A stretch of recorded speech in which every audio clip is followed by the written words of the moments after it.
First of all ನೀರಿಗೆ ಒಂದು cruise ದೋಣಿ ಹೋಗ್ಬೇಕಾದ್ರೆ must and should life jacket ಹಾಕ್ಲೇಬೇಕು. ಆ ಲೈಫ್ ಜಾಕೆಟ್ ಕತೆ ಸುಮಾರಿದಾವೆ. ಆ ಲೈಫ್ ಜಾಕೆಟ್ಗೂ ಕೂಡ ಅಧಿಕೃತ ಮಾನ್ಯತೆ ಬೇಕಾಗಿರುತ್ತೆ. ಒಂದಿಷ್ಟು ಪರ್ಸೆಂಟೇಜ್ಗಳ ಲೆಕ್ಕಾಚಾರ ಕೂಡ ಇದೆ. ಹಾಗೆ ಬಾರ್ಗೆ ಅಣೆಕಟ್ಟು ಪ್ರದೇಶದಲ್ಲಿ ವಿಹಾರಕ್ಕಂತ ಹೋದಾಗ ಜೋರ್ ಗಾಳಿ ಬೀಸ್ತು, ಬಿರುಗಾಳಿ ರೂಪದಲ್ಲಿ ಗಾಳಿ ಬೀಸ್ತು, ದೋಣಿ ಮಗ್ಸಿಬಿತ್ತು. ಸುಮಾರು 9 ಜನ ಸಾವನ್ನಪ್ಪರು. ಆ ಮುಳುಗು ಹೋಗಿರೋ ದೋಣಿನ ಎತ್ತುತ್ತಾರೆ. ಎತ್ತಬೇಕಾದ್ರೆ ಮಗುವನ್ನ ಅಪ್ಪಿಕೊಂಡಿದ್ದ ಒಬ್ಬಳು ತಾಯಿ ಮಗುವಿನ ಶವ ಸಿಗುತ್ತೆ. ಇಡೀ ದೇಶ ಕಂಡಿಡ್ತಾ ಇದೆ. ಇದಕ್ಕೆ ಸಂಬಂಧಪಟ್ಟ ಕೆಲವು ಫೋಟೋಸ್ ವೈರಲ್ ಆಗ್ತಿದೆ. ಅವೆಲ್ಲ ಎ ಚಿತ್ರ, ಸಾಂದರ್ಭಿಕ ಚಿತ್ರಗಳು. ಅದು ಒರಿಜಿನಲ್ ಅಲ್ಲ. ಒರಿಜಿನಲ್ ಚಿತ್ರನೇ ಬೇರೆ ಇದೆ. ನೋಡಿ, ಸರಿಯಾದ ಲೈಫ್ ಜಾಕೆಟ್ ಆಯ್ಕೆ ಮಾಡೋದು ಹೇಗೆ ಅಂತ ಮೊದಲನೇ ಪ್ರಶ್ನೆ. ಕೇವಲ ಲೈಫ್ ಜಾಕೆಟ್ ಧರಿಸೋದು ಮುಖ್ಯ ಅಲ್ಲ, ಅದು ಸರಿಯಾದ ಗುಣಮಟ್ಟದ್ದಾಗಿರಬೇಕು. ಯಾವಾಗಲೂ ISI, ISO ಅಥವಾ ಕೋಸ್ಟ್ ಗಾರ್ಡ್ ಅಪ್ರೂವ್ಡ್ ಲಾಂಛನವಿರುವ ಜಾಕೆಟ್ಗಳನ್ನೇ ಬಳಸಿ. ಅಗ್ಗದ ಅಥವಾ ಸ್ಥಳೀಯವಾಗಿ ತಯಾರಿಸಿದ ಜಾಕೆಟ್ಗಳು ತುರ್ತು ಸಮಯದಲ್ಲಿ ಕೈ ಕೊಡಬಹುದು. ಹಲೋ, ನಮಸ್ಕಾರ ಸ್ನೇಹಿತರೆ.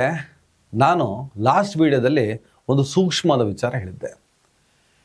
ಈಗ ಮಕ್ಕಳಿಗೆಲ್ಲ ಬೇಸಿಗೆ ರಜೆ, ಎಲ್ಲರೂ ಪ್ರವಾಸಕ್ಕೆ ಅಂತ ಹೋಗ್ತೀವಿ, ಸುತ್ತಾಡ್ಕೊಂಬರೋಣ. ವರ್ಷ ಇಡೀ ಮಕ್ಕಳು ಸ್ಕೂಲು ಹೀಗೆ ಒದ್ದಾಡಿರ್ತೀವಿ.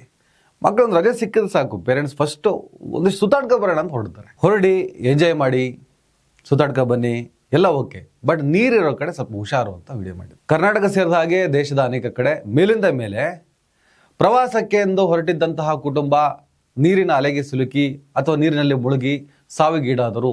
ಮೇಲಿಂದ ಮೇಲೆ ಈ ನ್ಯೂಸ್ ಬರ್ತಾ ಇದೆ. ಒಂದು ಮಗು ನೀರಿಗೆ ಆಯ ತಪ್ಪಿ ಬೀಳ್ತು, ಅಥವಾ ಆಟ ಆಡ್ತಿರ್ಬೇಕಾದ್ರೆ ನೀರಲ್ಲಿ ಹಾಗೆ ತೇಲ್ಕೊಂಡೋಯ್ತು ಅಥವಾ ಮುಳುಗ್ತು. ಆ ಮಗುನ ಕಾಪಾಡೋದಕ್ಕಂತ ಹೋಗಿ ಇಡೀ ಕುಟುಂಬವೇ ನಾಶ ಆಯಿತು, ಮುಳುಗಿ ಪ್ರಾಣವನ್ನು ಕಳ್ಕೊಂಡ್ರು. ಈ ಥರ ನಾವು ಓದ್ತಾ ಇದ್ದೀವಿ ಮೇಲಿಂದ ಮೇಲೆ. ಹಾಗಾಗಿ ನೀರು ರೋಮಾಂಚನ ನೀಡುತ್ತೆ, ಥ್ರಿಲ್ ಆಗುತ್ತೆ. ಹಾಗಂತ ನಮಗೆ ಈಜು ಬರುತ್ತೋ ಬರಲ್ವೋ, ಪ್ರಿಕಾಷನ್ ಇದೆಯೋ ಇಲ್ವೋ, ನೀರಿಗೆ ಇಳಿದು ಬಿಡ್ತೀವಿ. ಆ ನೀರು ಅನ್ನೋದು, ಆ ನದಿ ಅನ್ನೋದು, ಆ ಹಳ್ಳ ಅನ್ನೋದು ನಮಗೆ ಹೊಸದು. ನಾವು ಎಲ್ಲಿಂದನೋ ಬಂದು, ನಾವು ಯಾವುದೋ ಊರಿಂದ ಬಂದು ಅದ್ಯಾವುದೋ ಊರಿನ ಆ ನೀರಿನ ಹತ್ರ ಆಟ ಆಡಕ್ಕಂತ ಹೋಗ್ತೀವಿ. ಆ ಸ್ಥಳೀಯ ಪರಿಸರದ, ಆ ನೀರಿನ ಆಳ ಅಗಲದ ಅರಿವೇ ಇರೋದಿಲ್ಲ. ಇಳಿತೀವಿ, ಪ್ರಾಣ ಕಳ್ಕೊತೀವಿ. ದೂರದಿಂದ ನೋಡಿ ಎಂಜಾಯ್ ಮಾಡಿ, ದಯವಿಟ್ಟು ನೀರಲ್ಲಿ ಇಳಿದು ದುರಂತವನ್ನು ತಗೋಬೇಡಿ ಅಂತ ಹೇಳ್ಬಿಟ್ಟು ಮೊನ್ನೆ ಒಂದು ಮಾತು ಹೇಳಿದ್ದೆ ನಾನು. ಈಗ ಮಧ್ಯಪ್ರದೇಶದ ಜಬಲ್ಪುರದ ಬಾರ್ಗೆ ಅಣೆಕಟ್ಟು ಪ್ರದೇಶದಲ್ಲಿ ದೆಹಲಿ ಮೂಲದ ಒಂದಿಷ್ಟು ಪ್ರವಾಸಿಗರು ಕ್ರೂಸ್ ದೋಣಿಯಲ್ಲಿ ವಿಹಾರಕ್ಕಂತ ಹೋಗಿದ್ರು. ಜೋರ್ ಗಾಳಿ ಬೀಸ್ತು, ಚಂಡಮಾರುತದ ರೀತಿಯಲ್ಲಿ ಬಿರುಗಾಳಿ ಬೀಸ್ತು. ಅದಕ್ಕೆ ಸಂಬಂಧಪಟ್ಟಂಥ ವಿಡಿಯೋ ವೈರಲ್ ಆಗ್ತಿದೆ, ಅದು ನೀವು ನೋಡಿದ್ದೀರಿ. ಯಾರೂ ಕೂಡ ಲೈಫ್ ಜಾಕೆಟ್ ಹಾಕಿರಲಿಲ್ಲ. ಫಸ್ಟ್ ಆಫ್ ಆಲ್ ನೀರಿಗೆ ಒಂದು ಕ್ರೂಸ್ ದೋಣಿ ಹೋಗ್ಬೇಕಾದ್ರೆ must and should life jacket ಹಾಕಲೇಬೇಕು. ಆ ಲೈಫ್ ಜಾಕೆಟ್ ಕತೆ ಸುಮಾರಿದಾವೆ. ಆ ಲೈಫ್ ಜಾಕೆಟ್ಗೂ ಕೂಡ ಅಧಿಕೃತ ಮಾನ್ಯತೆ ಬೇಕಾಗಿರುತ್ತೆ. ಒಂದಿಷ್ಟು ಪರ್ಸೆಂಟೇಜ್ಗಳ ಲೆಕ್ಕಾಚಾರ ಕೂಡ ಇದೆ. ಅದಕ್ಕೆ ಸಂಬಂಧಪಟ್ಟಂಥ ಮಾಹಿತಿ ನಾನು ಕೊಡ್ತೀನಿ. ಹಾಗೆ ಬಾರ್ಗೆ ಅಣೆಕಟ್ಟು ಪ್ರದೇಶದಲ್ಲಿ ವಿಹಾರಕ್ಕಂತ ಹೋದಾಗ ಜೋರ್ ಗಾಳಿ ಬೀಸ್ತು, ಬಿರುಗಾಳಿ ರೂಪದಲ್ಲಿ ಗಾಳಿ ಬೀಸ್ತು, ದೋಣಿ ಮಗ್ಸಿಬಿತ್ತು. ಸುಮಾರು 9 ಜನ ಸಾವನ್ನಪ್ಪರು. ಆಮೇಲೆ ಸ್ಥಳೀಯ ಪೊಲೀಸರು, SDRF ಸಿಬ್ಬಂದಿಗಳು ಮತ್ತು ಇಂಡಿಯನ್ ಆರ್ಮಿ ಜಂಟಿಯಾಗಿ ಕಾರ್ಯಾಚರಣೆಯನ್ನು ಮಾಡ್ತಾರೆ. ಅಲ್ಲೇ ಜಲವಿದ್ಯುತ್ ಕೇಂದ್ರದ ಬಳಿ ಆ ದೋಣಿ ಏನೋ ಮುಳುಗೋಗಿರುತ್ತಲ್ಲ, ಆ ಮುಳುಗು ಹೋಗಿರೋ ದೋಣಿನ ಎತ್ತುತ್ತಾರೆ. ಎತ್ತಬೇಕಾದ್ರೆ ಮಗುವನ್ನು ಅಪ್ಪಿಕೊಂಡಿದ್ದ ಒಬ್ಬಳು ತಾಯಿ ಮಗುವಿನ ಶವ ಸಿಗುತ್ತೆ. ಇಡೀ ದೇಶ ಕಂಡಿಡ್ತಾ ಇದೆ. ಇದಕ್ಕೆ ಸಂಬಂಧಪಟ್ಟ ಕೆಲವು ಫೋಟೋಸ್ ವೈರಲ್ ಆಗ್ತಿದೆ. ಅವೆಲ್ಲ ಎ ಚಿತ್ರ, ಸಾಂದರ್ಭಿಕ ಚಿತ್ರಗಳು. ಅದು ಒರಿಜಿನಲ್ ಅಲ್ಲ. ಒರಿಜಿನಲ್ ಚಿತ್ರನೇ ಬೇರೆ ಇದೆ. ಅದೇನು ಬೇಕಾದ್ರೂ ಇರಲಿ, ಒಂದು ಜಾಗೃತಿಯ ಸಾಂಕೇತಿಕವಾಗಿ ಅದೊಂದು ಫೋಟೋ ವೈರಲ್ ಆಗ್ತಿದೆ. ಅದನ್ನು ನೀವು ಅಕ್ಸೆಪ್ಟ್ ಮಾಡ್ಕೊಳ್ಳಿ. ಆ ಥರದ ಇನ್ಸಿಡೆಂಟ್ ಆಗಿದ್ದು ನಿಜ.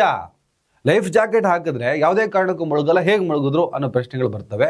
ಅದು ಲೈಫ್ ಜಾಕೆಟ್ ಹಾಕಿದ್ರೂ ಕೂಡ ಹೇಗೆ ಹಾಕಬೇಕು, ಕೇವಲ ಒಬ್ಬರು ಮಾತ್ರ ಉಪಯೋಗಿಸಬಹುದಾದ ಲೈಫ್ ಜಾಕೆಟ್ ಒಳಗಡೆ ತನ್ನ ಮಗುವನ್ನು ಕೂಡ ಹಾಕ್ಕೊಂಡು ತನ್ನ ಜೊತೆ ಮಗುವಿನ ಪ್ರಾಣ ಕೂಡ ಉಳಿಬೇಕು ಅನ್ನುವಂಥ ಹರಸಾಹಸ ಪಟ್ಟಂತಹ ಮಹಾತಾಯಿಯ ಕಥೆ ಇದು. ಕಣ್ಣಲ್ಲಿ ನೀರು ಬಂದ್ಬಿಡ್ತದೆ, ಹೊಟ್ಟೆ ಕಿವುಚಿ ಹೋಗ್ತದ್ರಿ. ಎಷ್ಟು ದುಃಖ ಆಗುತ್ತಂದ್ರೆ, ಆ ತಾಯಿ ತನ್ನ ಪ್ರಾಣವನ್ನು ಉಳಿಸ್ಕೊಳ್ಳೋದಕ್ಕೆ ಹೆಣಗಾಡುವ ಬದಲು ತನ್ನ ಮಗನ ಪ್ರಾಣವನ್ನು ಉಳಿಸ್ಕೊಳ್ಳೋದಕ್ಕೆ ಎಷ್ಟು ಒದ್ದಾಡಿರಬೇಕು. ಕೊನೆಗೆ ಅದೇ ದೋಣಿಯ ಕ್ಯಾಬಿನ್ ಒಳಗಡೆ ನೀರಿನಲ್ಲಿ ಉಸಿರುಗಟ್ಟಿ ತಾಯಿ ಮಗ ಇಬ್ಬರು ತೀರ್ಕೋತಾರೆ. ಮರೀನಾ ಮ್ಯಾಸಿ ಅಂತ 39 ವರ್ಷ ತಾಯಿ, 4 ವರ್ಷದ ಪುತ್ರ ತ್ರಿಷಾ. ಇಡೀ ದೇಶ ಕಣ್ಣೀರಾಗ್ತಾ ಇದೆ. ಈ ಸಂದರ್ಭದಲ್ಲಿ ನಾವು ಯಾರಿಗೆ ಎಚ್ಚರಿಕೆಯನ್ನು ಹೇಳಬೇಕು? ಕೆಲವು ಇನ್ಸಿಡೆಂಟ್ ಆಗ್ಬಿಡ್ತಾವಪ್ಪ. ಈ ಚಂಡಮಾರುತ ಬಂತು, ಆಮೇಲೆ ದೋಣಿ ದುರಂತಗಳು ಆಗ್ತಾ ಇರ್ತವೆ. ಆದರೆ ಆ ದೋಣಿಯಲ್ಲಿ ಪ್ರವಾಸಕ್ಕೆ ಅಂತ ಕರ್ಕೊಂಡು ಹೋಗ್ತಾರಲ್ಲ ಲೋಫರ್ಸ್ಗಳು, ಕಚಡಗಳು, ಕಂತ್ರಿಗಳು, ಬರೀ ದುಡ್ಡು ಮಾಡಿದ್ರೆ ಆಗ್ತದ? ಯಾವ ಥರದ ಸೇಫ್ಟಿ ಪ್ರಿಕಾಷನ್ ತಗೊಳ್ತೀರಾ ನೀವು? ಇಡೀ ಕ್ರೂಸ್ ದೋಣಿಯಲ್ಲಿ ಇದ್ದಂಥ ಒಬ್ಬರು ಮೇಲೂ ಕೂಡ ಒಂದು ಲೈಫ್ ಜಾಕೆಟ್ ಇಲ್ಲ. ಯಾವ ಧೈರ್ಯದ ಮೇಲೆ ಕರ್ಕೊಂಡು ಹೋಗ್ತೀರಾ ನೀವು? ಆಮೇಲೆ ಆ ದೋಣಿ ಮುಳುಗಕ್ಕೆ ಶುರು ಆಯ್ತಲ್ಲ, ಆ ಸಂದರ್ಭದಲ್ಲಿ ಲೈಫ್ ಜಾಕೆಟ್ ಹುಡುಕಿ ತಗೊಬರ್ತಾರೆ. ನಾಚಿಕೆ ಆಗಲ್ವಾ ನಿಮಗೆ? ಬರೀ ದುಡ್ಡು ಮಾಡಿದ್ರೆ ಸಾಕ?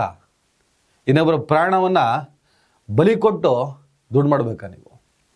ಯಾವ ಗ್ಯಾರಂಟಿ ಮೇಲೆ ನಾವು ಪ್ರವಾಸಕ್ಕೆ ಹೋಗೋಣ? ಪ್ರವಾಸಿ ತಾಣ, ಜಗತ್ ಪ್ರಸಿದ್ಧ ಪ್ರವಾಸಿ ತಾಣ, ಕ್ರೂಸ್ ದೋಣಿ, ಥ್ರಿಲ್ ರೀ. ಮನುಷ್ಯನಿಗೆ ಒಂದು ಥ್ರಿಲ್ ಇರುತ್ತೆ, ಹೋಗೋಣ ನಾವು ಅಂತ. ಈಗ ನೀರಲ್ಲಿ ಬಿದ್ದು ಸಾಯೋದು ಬೇರೆ ಕತೆ. ನೀವು ನಂಬ್ಕೊಂಡು ಕೂತಿರ್ತಾರೆ ನಿಮ್ಮ ದೋಣಿಯಲ್ಲಿ, ಬೋಟಲ್ಲಿ. ನೀವುಗಳು ಹೋಗಿ ಬಲಿ ಕೊಟ್ಬಿಟ್ರೆ ಒಂದು ಪ್ರಿಕಾಷನ್ ಬೇಡವಾ? ಈಗ ನಮಗೂ ನಿಮಗೂ ಒಂದು ಸಣ್ಣ ಅನುಭವ ಆಗಿರುತ್ತೆ, ನೆನ್ಪು ಮಾಡ್ಕೊಳ್ಳಿ. ಎಷ್ಟೋ ಕಡೆ ನಾವು ಹಿಂಗೆ ಹೋಗಿರ್ತೀವಿ ಈ ಕ್ರೂಸ್ ದೋಣಿಗಳಲ್ಲಿ, ಬೋಟ್ಗಳಲ್ಲಿ. ಚಿಕ್ಕ ಮಕ್ಳು ಇರ್ತಾರೆ, ಅವ್ರಿಗೆ ಜಾಕೆಟೇ ಇರಲ್ಲ. ನಮಗೇನೋ ಒಂದು ಜಾಕೆಟ್ ಅಂತ ಹಾಕ್ತಾರೆ, ಅದು ಕ್ಲಿಪ್ ಹೋಗಿರ್ತದೆ, ಇನ್ನೊಂದು ಹೋಗಿರ್ತದೆ, ಟೈಟ್ ಇರಲ್ಲ, ಲೂಸ್ ಇರ್ತದೆ, ದೊಡ್ಡ ಕತೆಗಳಿರ್ತಾವದು. ಅದೇನೇ ಇದ್ರೂ ಕೂಡ ಚಿಕ್ಕ ಮಕ್ಕಳಿಗೆ ಜಾಕೆಟೇ ಇಲ್ಲ ಇರಬೇಕು. ಚಿಕ್ಕ ಮಕ್ಕಳಿಗೂ ಇರುತ್ತೆ ಜಾಕೆಟು, ಇಟ್ಕೊಳ್ಳಲ್ಲ ಇವರು. ಬರೀ ಟಿಕೆಟ್ ತಗೋ, ಕಾಸು ಮಾಡು, ಉದ್ಧಾರ ಆಗು. ಒಂದು ಕೆಟ್ಟ ಸಂದರ್ಭ ಬಂತು, ಸತ್ತೋದ್ರೆ ಸತ್ತೋಗು, ನಾನು ಕಳ್ಕೊಳ್ಳೋದೇನು? ಈ ಥರದ ಒಂದು ಅವ್ಯವಸ್ಥೆಯಲ್ಲಿ ಇವತ್ತು ನಮ್ಮ ದೇಶದ ಕೆಲವೊಂದು ಪ್ರವಾಸಿ ತಾಣಗಳ ಕಾರ್ಯನಿರ್ವಹಿಸ್ತಿದ್ದಾವೆ. ಈ ಹಂತದಲ್ಲಿ ನಾವು ಈ ಥರ ಕ್ರೂಸ್ ದೋಣಿಯಲ್ಲೋ, ಬೋಟಲ್ಲೋ, ಸಮುದ್ರದಲ್ಲೋ, ನೀರಲ್ಲೋ ಹೋಗಬೇಕಾದ್ರೆ ಒಂದು ಕಾಮನ್ ಸೆನ್ಸ್ ಇಟ್ಕೋಬೇಕು. ನಾವು ಮನುಷ್ಯರು ಸಮುದ್ರಕ್ಕಿಂತ ಶಕ್ತಿಶಾಲಿಗಳಲ್ಲ. ನೀರಿನ ಮುಂದೆ ನಮ್ಮ ಆಟನೇ ನಡೆಯಲ್ಲ. ಅವುಗಳಷ್ಟು ಶಕ್ತಿ ನಮಗಿಲ್ವೇ ಇಲ್ಲ. ಇದೊಂದು ಸಣ್ಣ ಕಾಮನ್ ಸೆನ್ಸು. ನೋಡೇ ಬಿಡೋಣ, ಈ ಥರದ ಉಡಾಫೆಯ ಮಾನಸಿಕತೆ ಬೇಡ. ಇನ್ನು ಮುಂದೆ ಯಾರಾದರೂ ಕ್ರೂಸ್ ದೋಣಿಯಲ್ಲೋ, ಬೋಟಲ್ಲೋ, ಯಾವುದೇ ನೀರಿನ ಪ್ರಯಾಣಕ್ಕೆ ಹೋಗಬೇಕಾದ್ರೆ ಒಂದಿಷ್ಟು ಲೈಫ್ ಜಾಕೆಟ್ ಬಗ್ಗೆ ನಾಲೆಡ್ಜನ್ನು ಇಟ್ಕೊಳ್ಳಿ. ಅದನ್ನು ನಾನು ಇವತ್ತು ಎಕ್ಸ್ಪ್ಲೇನ್ ಮಾಡ್ತೀನಿ. ಸಾಧ್ಯ ಆದರೆ ಈ ವಿಡಿಯೋನ ಶೇರ್ ಮಾಡಿ, ಸೇವ್ ಮಾಡಿ ಇಟ್ಕೊಳ್ಳಿ. ಎಲ್ಲಿಗಾದರೂ ಪ್ರವಾಸಕ್ಕೆ ಅಂತ ಹೋಗಬೇಕು ಅಂತ ನಿಮ್ಗೆ ಅನ್ನಿಸ್ದಾಗ, ಅಲ್ಲಿ ನೀರಿದೆ, ಬೋಟ್ ಇದೆ, ಅದರಲ್ಲಿ ನಾವು ಪ್ರಯಾಣ ಮಾಡಲೇಬೇಕು, ಆ ಥ್ರಿಲ್ನ ನಾವು ಅನುಭವಿಸ್ಬೇಕು ಅಂತ ನಿಮ್ಗೆ ಅನಿಸಿದ್ರೆ ದಯವಿಟ್ಟು ಈ ವಿಡಿಯೋನ ಒಂದ್ಸಲ ನೋಡ್ಕೊಂಡು ಹೋಗಿ. ವಿವರಣೆ ನಾನು ಕೊಡ್ತೀನಿ ನೋಡಿ. ಸರಿಯಾದ ಲೈಫ್ ಜಾಕೆಟ್ ಆಯ್ಕೆ ಮಾಡೋದು ಹೇಗೆ ಅಂತ ಮೊದಲನೇ ಪ್ರಶ್ನೆ.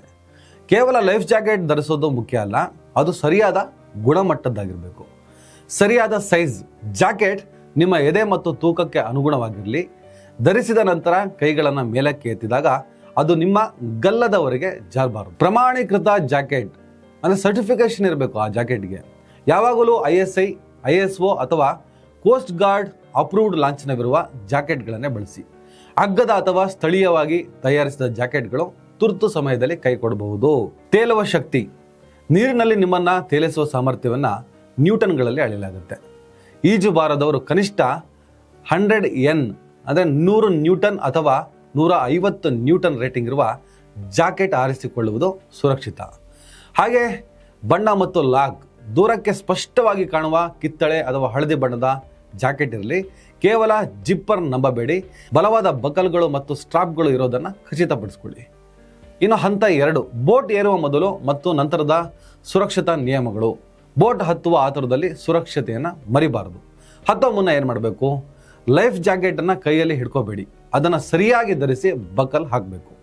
ಅದಾದಮೇಲೆ ಸಾಮರ್ಥ್ಯವನ್ನು ಪರಿಶೀಲನೆ ಮಾಡಬೇಕು. ಬೋಟ್ನ ಸಾಮರ್ಥ್ಯಕ್ಕಿಂತ ಹೆಚ್ಚು ಜನರನ್ನು ಹತ್ತಿಸುತ್ತಿದ್ರೆ ಅಂತಹ ಬೋಟ್ ಇರಲೇಬೇಡಿ. ನಮಗೂ ಆ ಥರ ಇರುತ್ತೆ, ಹೆಂಗಾದ್ರೂ ಮಾಡಿ ಫಸ್ಟ್ ಹೋಗಿ ಕೂತ್ಕೊಂಬೋಣ, ಆಗಲ್ಲಪ್ಪ ಕೆಪಾಸಿಟಿ ಮೀರುತ್ತೆ ಅಂತ ಹೇಳಿದ್ರು ಕೂಡ ತೂರ್ಕೊಳ್ಳೋ ಪ್ರಯತ್ನ ಮಾಡ್ತೀವಿ. ಈ ಲಿಫ್ಟ್ಗಳಲ್ಲಿ ಅದೇ ಕೆಲಸ ಮಾಡೋದು ನಾವು.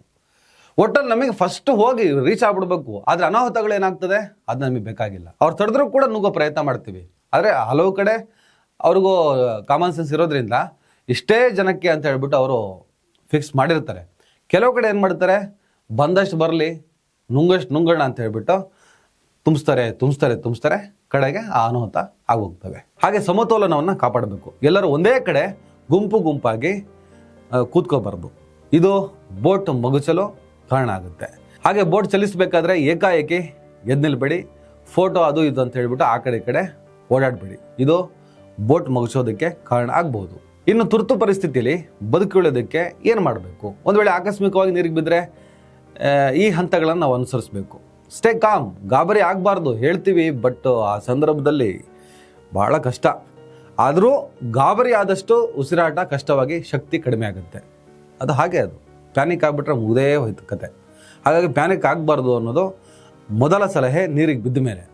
ಅದಾದಮೇಲೆ ತೇಲುವ ಸ್ಥಿತಿ, ಮಲಗಿದ ಸ್ಥಿತಿಯಲ್ಲಿ ಬ್ಯಾಕ್ ಫ್ಲಾಟ್ ಅಂತಾರೆ, ತಲೆ ಮೇಲೆ ಮಾಡಿ ತೇಲಲು ಪ್ರಯತ್ನ ಮಾಡಬೇಕು. ತಲೆ ಮುಳುಗಿದ್ರೇ ಅಲ್ವಾ ಅಪಾಯ, ತಲೆ ಮೇಲ್ ಮಾಡಿ ತೇಲೋದಕ್ಕೆ ಪ್ರಯತ್ನವನ್ನು ಪಡಬೇಕು.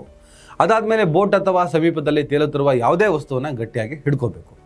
ನಾವು ಪ್ರಾಣ ಉಳಿಸ್ಕೊಳ್ಳೇಬೇಕು ಅನ್ನುವಂತಹ ಹೋರಾಟವನ್ನು ಮಾಡಲೇಬೇಕಾದಂತಹ ಸಂದರ್ಭ ಇದು. ಇನ್ನು 4ನೇ ಹಂತ, ಮಕ್ಕಳಿಗಾಗಿ ವಿಶೇಷ ಕಾಳಜಿ. ಮಕ್ಕಳ ವಿಷಯದಲ್ಲಿ ಅಸಡ್ಡೆ ಬೇಡ. ಮಕ್ಕಳಿಗೆ ತಲೆಗೆ ಆಸರೆ ನೀಡುವ ಹೆಡ್ ಸಪೋರ್ಟ್ ವಿಶೇಷ ಜಾಕೆಟ್ಗಳನ್ನೇ ಬಳಸಬೇಕು. ಹಾಗೆ ಸಹಾಯಕ್ಕಾಗಿ ಸೀಟಿ ಇರುವ ಜಾಕೆಟ್ ಇದ್ದರೆ ಇನ್ನೂ ಉತ್ತಮ. ಇದು ಯಾರಿಗಾದ್ರೂ ಗೊತ್ತಿದೆಯಾ? ಜಾಕೆಟ್ಗಳಲ್ಲಿ ಸಹಾಯಕ್ಕೋಸ್ಕರ ಒಂದು ಸೀಟಿ ಇಡಲೇಬೇಕು. ಎಷ್ಟು ಜಾಕೆಟ್ಗಳಲ್ಲಿ ಇರ್ತಾವಪ್ಪ ಅದು. ಯಾವುದೇ ಕಾರಣಕ್ಕೂ ಮಕ್ಕಳನ್ನು ಒಬ್ಬರೇ ಬಿಡಬೇಡಿ, ಅವರ ಕೈಯನ್ನು ಹಿಡ್ಕೊಂಡಿರಿ. ಇನ್ನು 5ನೇ ಹಂತದಲ್ಲಿ ನಾವು ಏನು ವಿಮರ್ಶೆ ಮಾಡಬೇಕು ಅಂದರೆ, ಸಾಮಾನ್ಯವಾಗಿ ಜನ ಮಾಡುವಂಥ ತಪ್ಪುಗಳೇನು. ಕೆಲವರಿಗೆ ಅತಿಯಾದ ವಿಶ್ವಾಸ, ನಂಗೆ ಈಜು ಬರುತ್ತೆ ಜಾಕೆಟ್ ಹಾಕಬೇಕು ಅಂತೇಳಿ. ಅದಾದಮೇಲೆ ಲೂಸ್ ಆಗಿ ಜಾಕೆಟನ್ನು ಹಾಕ್ಕೊಳ್ಳೋದು, ಒಂದು ಜಾಕೆಟನ್ನು ಇಬ್ಬರು ಹಂಚ್ಕೊಳ್ಳೋದು, ಇವೆಲ್ಲದೂ ಕೂಡ ಅಪಾಯಕಾರಿ. ಹರಿದ ಅಥವಾ ಹಾನಿಗೊಳಗಾದ ಜಾಕೆಟ್ಗಳು ಸರಿಯಾಗಿ ತೇಲೋದೇ ಇಲ್ಲ. ನಾನು ಆಗಲೇ ಹೇಳಿದಾಗೆ ಸಮುದ್ರ ಮತ್ತು ನದಿಗಳು ನಮಗಿಂತ ಹೆಚ್ಚು ಶಕ್ತಿಶಾಲಿ. ನಾವು ನಿಲ್ಲಕ್ಕೆ ಚಾನ್ಸೇ ಇಲ್ಲ ಅದ್ರ ಮುಂದೆ.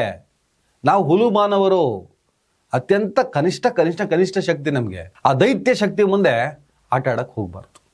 ದಯವಿಟ್ಟು ಸ್ನೇಹಿತರೆ, ಈ ವಿಡಿಯೋವನ್ನು ಸೇವ್ ಮಾಡ್ಕೊಳ್ಳಿ, ಸಾಧ್ಯ ಆದರೆ ಶೇರ್ ಮಾಡಿ. ಎಲ್ಲಿಗಾದರೂ ನೀವು ನೀರಿರುವ ಜಾಗಕ್ಕೆ ಪ್ರವಾಸಕ್ಕೆ ಹೋಗಬೇಕು ಅಂದರೆ ಒಂದಿಷ್ಟು ಜನರಲ್ ನಾಲೆಡ್ಜ್ ಇರಲಿ. ಇಲ್ಲ ಅಂದರೆ ನಮ್ಮ ತಪ್ಪಿಲ್ಲದೆ ಅಥವಾ ಒಂದು ಸೆನ್ಸ್ ಇಲ್ಲದೆ ನಮ್ಮ ಪ್ರಾಣವನ್ನು ಕಳ್ಕೋಬೇಕಾಗುತ್ತೆ. ಇವತ್ತು ಮಧ್ಯಪ್ರದೇಶದಲ್ಲಿ ಆ ತಾಯಿ ಮಗುವಿನ ಅದೊಂದು ಪಿಕ್ ಇದೆಯಲ್ಲ, ಅದು ಪಿಕ್ಕೇ ಆದರೂ ಕೂಡ ಆ ಥರದ ಇನ್ಸಿಡೆಂಟ್ ಆಗಿರೋದು ನಿಜ. ಒಂದು ಜಾಕೆಟ್ ಒಳಗಡೆ ತನ್ನ ಮಗನನ್ನು ಕೂಡ ಸೇರಿಸ್ಕೊಂಡು ಹಾಕಿರ್ತಾರೆ ಅವರು. ಅದು ವರ್ಕೌಟ್ ಆಗಲ್ಲ.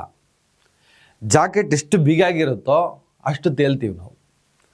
ಆ ಜಾಕೆಟ್ ಒಳಗಡೆ ಇನ್ನೊಬ್ಬರನ್ನ ಹಾಕ್ಕೊಂಡಾಗ ನೀರುಗಳು ಓಡಾಡೋದಕ್ಕೆ ಅವಕಾಶಗಳು ಜಾಸ್ತಿ ಸಿಗ್ತವೆ, ಮುಳುಗೋಗ್ಬಿಡ್ತೀವಿ. ಜಾಕೆಟ್ ವರ್ಕೌಟ್ ಆಗಲ್ಲ. ಟೈಟಾಗಿ ಹಾಕಿರಬೇಕು, ಬಕಲ್ ಹಾಕಿರಬೇಕು, ಸ್ಟಾಪ್ಗಳಿರಬೇಕು. ಎಲ್ಲದಕ್ಕಿಂತ ಮುಖ್ಯವಾಗಿ ಜಾಕೆಟ್ಗೆ ಅಧಿಕೃತ ಮಾನ್ಯತೆ ಇರಬೇಕು. ಒಟ್ರಾಶಿ ಹೋಲ್ಸೇಲ್ ಆರ್ಡ್ರ್ ಮಾಡಿ ಬೇಕಾಬಿಟ್ಟು ತರಿಸ್ಬಿಟ್ಟು ಯೂಸ್ ಮಾಡೋದಲ್ಲ. ಸ್ವಲ್ಪ ಬೆಲೆ ಜಾಸ್ತಿ ಆದರೂ ಪರವಾಗಿಲ್ಲ, ಪರ್ಫೆಕ್ಟ್ ಆಗಿರೋದು ಹಾಕ್ರಪ್ಪ. 100, 500, 1000 ರೂಪಾಯಿ ಟಿಕೆಟ್ ಅಂತ ಇಸ್ಕೊತೀರಾ. ಏನು ಮಾಡ್ತೀರಾ ದುಡ್ಡು ತಗೊಂಡೋಗಿ? ಒಂದಿಷ್ಟು ಹೆಣಗಳನ್ನು ಹಾಕಿ ಕಾಸು ಸಂಪಾದನೆ ಮಾಡಬೇಕಾ? ಈ ಘಟನೆ ಇಡೀ ದೇಶಕ್ಕೆ ಒಂದು ಪಾಠ ಆಗಬೇಕು. ಪದೇ ಪದೇ ಇದ್ರ ನಡೀತಿದೆ. ಬಟ್ ಇನ್ನು ಮುಂದೆ ಸರ್ಕಾರ ಇದರ ಬಗ್ಗೆ ತಲೆ ಕೆಡಿಸ್ಕೋಬೇಕು. ರೇಟ್ ಬೀಳಬೇಕು ಇಂಥ ಜಾಗದಲ್ಲಿ. ಯಾವ ಥರದ ಜಾಕೆಟ್ಗಳನ್ನು ಬಳಸ್ತಾ ಇದ್ದಾರೆ, ಯಾವ ಥರದ ಪ್ರಿಕಾಷನ್ಗಳನ್ನು ತೊಗೋತಿದ್ದಾರೆ, ಪ್ರವಾಸಿಗರಿಗೆ ಇದಕ್ಕೆ ಸಂಬಂಧಪಟ್ಟಾಗ ಏನು ಗೈಡ್ ಮಾಡ್ತಾರೆ. ಈಗ ನಾವು ಹೇಳಿದ್ನೆಲ್ಲ ಅವ್ರು ಮಾಡಬೇಕು. ಈಗ ಫ್ಲೈಟಲ್ಲೆಲ್ಲ ಮಾಡ್ತಾರೆ ಗೊತ್ತಲ್ಲ, ಏನು ಮಾಡಬೇಕು, ಜಾಕೆಟು ಅದು ಇದು ತೋರಿಸ್ತಾರಲ್ಲ, ಅದೇ ಥರ ಬೋಟ್ಗಳಲ್ಲಿ ತೋರಿಸುವಂಥ ವ್ಯವಸ್ಥೆ ಇದೆಯಾ? ಇಲ್ಲ. ಮಧ್ಯಪ್ರದೇಶ ಬೋಟ್ ತೋರಿಸಂಥದ್ದು ನೋಡಿ, ಜಾಕೆಟ್ ಹಾಕಿರಲಿಲ್ಲ ಅವರು. ಹೇಗಿತ್ತು ನದಿ ಅದು? ಸೊ ಇದಕ್ಕೆ ಸಂಬಂಧಪಟ್ಟವರಿಗೆ ತಕ್ಕ ಶಿಕ್ಷೆ ಆಗಬೇಕು. ಇಡೀ ದೇಶದಲ್ಲಿ ಒಂದು ಒಳ್ಳೆ ಕಾನೂನು ಇದಕ್ಕೆ ಸಂಬಂಧಪಟ್ಟ ಹಾಗೆ ಇಂಪ್ಲಿಮೆಂಟ್ ಆಗಲಿ ಅಂತ ಹೇಳ್ತಾ, ನಾವು ಕೂಡ ಸದಾ ಜಾಗರೂಕತೆಯಿಂದ ಇರೋಣ ಅಂತ ಹೇಳ್ತಾ ಈ ವಿಡಿಯೋ ಮುಗಿಸ್ತಾ ಇದ್ದೀನಿ. ನಮಸ್ಕಾರ.